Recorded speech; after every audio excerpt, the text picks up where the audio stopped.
Bismillahirrahmanirrahim. Assalamualaikum warahmatullahi wabarakatuh. Jadi di sini saya akan menjelaskan apa itu sel. Sel adalah unit fungsi terkecil organisme. Semua sel memiliki 3 kesamaan. Tidak peduli apa jenis sel mereka.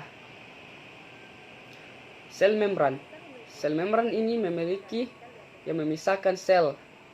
Sitoplasma yang merupakan cairan seperti jeli. DNA yang merupakan materi sel genetik. Ada 2 kategori besar sel. Yang pertama, kategori sel-sel eukariotik. Mereka memiliki organel yang meliputi inti dan bagian-bagian khusus. Sel eukariotik adalah sel yang lebih kompleks, seperti yang ditemukan pada hewan dan tumbuhan. Kategori kedua adalah sel prokaryotik. Mereka tidak memiliki nukleus atau membran. Mereka memiliki materi genetik tapi tidak terkandung dalam inti. Sel prokaryotik selalu bersatu atau organisme uniseluler seperti bakteri. Jadi, apa itu organel? Organel berarti organ kecil. Adalah bagian khusus dari sel yang memiliki pekerjaan yang unik untuk dilakukan. Mari kita mulai dengan inti, yaitu pusat kontrol sel. Inti mengandung DNA atau genetik. DNA memerintahkan kegiatan yang sel lakukan. Dan bagaimana hal itu akan dilakukannya? Kromatin khusus adalah bentuk DNA yang terbesar dalam membran nukleus. Ketika sel siap, DNA memadat menjadi struktur yang dikenal sebagai kromosom.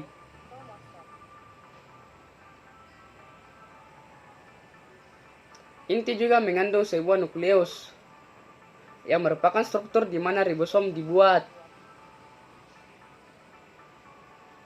Setelah ribosom meninggalkan inti, mereka akan memiliki tugas penting, mensintesis, atau membuat protein. Di luar inti ribosom dan sisa organel melayang di sitoplasma yang merupakan substansi seperti jeli.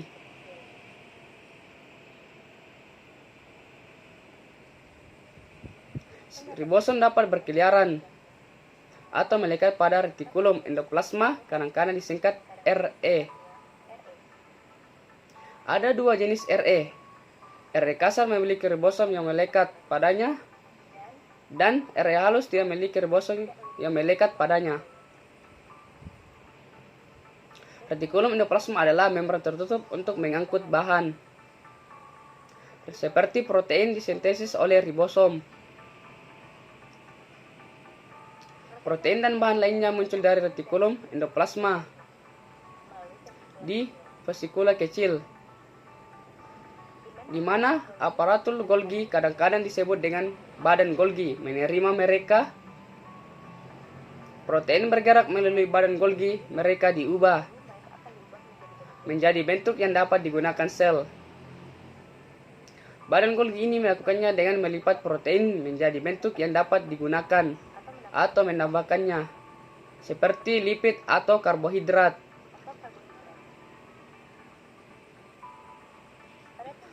Pada tumbuhan, vakuola adalah struktur seperti kantung yang menyimpan, dan di sini di sel tanaman vakuola menyimpan air.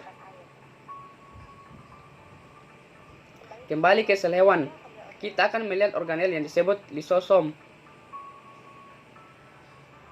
Lisosom adalah pengumpul sampah yang mengambil bagian sel yang rusak. Mereka penuh dengan enzim yang memecah puing-puing sampah pada sel. Mitokondria adalah organel pembangkit tenaga listrik untuk kedua sel seperti tanaman dan hewan. Sebuah proses yang disebut respirasi seluler. Mitokondria membuat molekul ATP yang menyediakan energi untuk semua kegiatan sel. Sel-sel yang membutuhkan lebih banyak energi memiliki lebih banyak mitokondria. Sementara sel mempertahankan menggunakan sitoskeleton. Sitoskeleton termasuk mikrofilamen seperti benang yang terbuat dari protein. dan mikrotubulus yang merupakan tabung tipis berongga.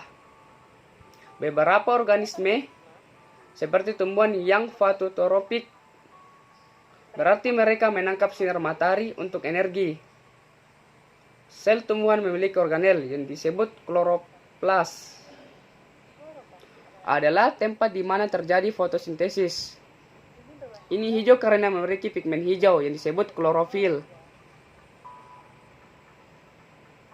Sel tumbuhan juga memiliki dinding sel di luar membran sel mereka sebagai pendukung bentuk dan melindungi sel tanaman.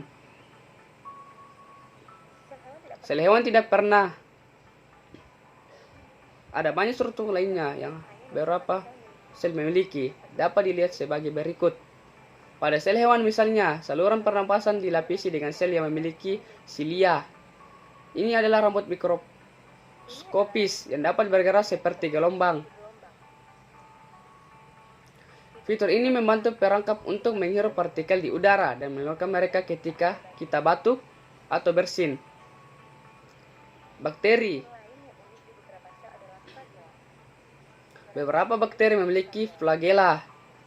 Sebuah flagela seperti ekor kecil yang dapat membantu langkah sel atau mendorong dirinya.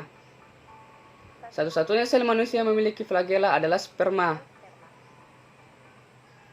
Jadi, itulah pembahasan sel yang bisa saya paparkan. Jika ada salah kata, mohon dimaafkan. Assalamualaikum warahmatullahi wabarakatuh.